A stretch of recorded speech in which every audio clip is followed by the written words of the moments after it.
must be the joke of the century. Tony Blair, the biggest loser in the history of European politics, is being readied to become, in a way, kind of the governor of Gaza, similar to the governor of Iraq after the invasion of that country in 2003. Well, we know what happened back then. But he's going to be, supposedly, the governor of Gaza operating from Egypt.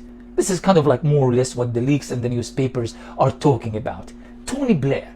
I mean, Israel is that desperate, the Americans are that desperate, the Arabs are that desperate that they call for Tony Blair. This is, remember, Bush's poodle? This is the guy who went to Iraq and, you know, with so much enthusiasm based on total and utter lies, and ended up destroying the country and killing millions of innocent people and setting the stage for the biggest disaster in the Middle East, the consequences of which are still being felt until today. That very Tony Blair, the very Tony Blair that they put as the head of the so-called quartet for peace that were supposed to bring the Israelis and the Palestinians together on the negotiations table, but ended up doing nothing but also serving as Israel's poodle. That's what he does. He is someone's poodle. And you are bringing him to break Gaza.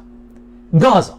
The Israeli military could not, over the course of 2 years, achieve anything of strategic value in Gaza. It's Tony Blair. He's going to come to Gaza and he's going to govern Gaza and he's going to fix everything for Israel.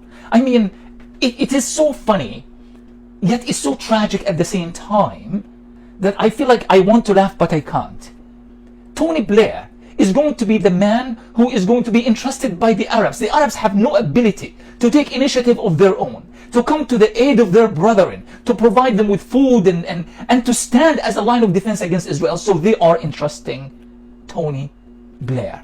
Well, I mean, the positive thing about all of this is just it really shows how desperate Israel and its allies are, and what a strong position the Palestinians are in despite of the horrific losses of our families and our loved ones in Gaza.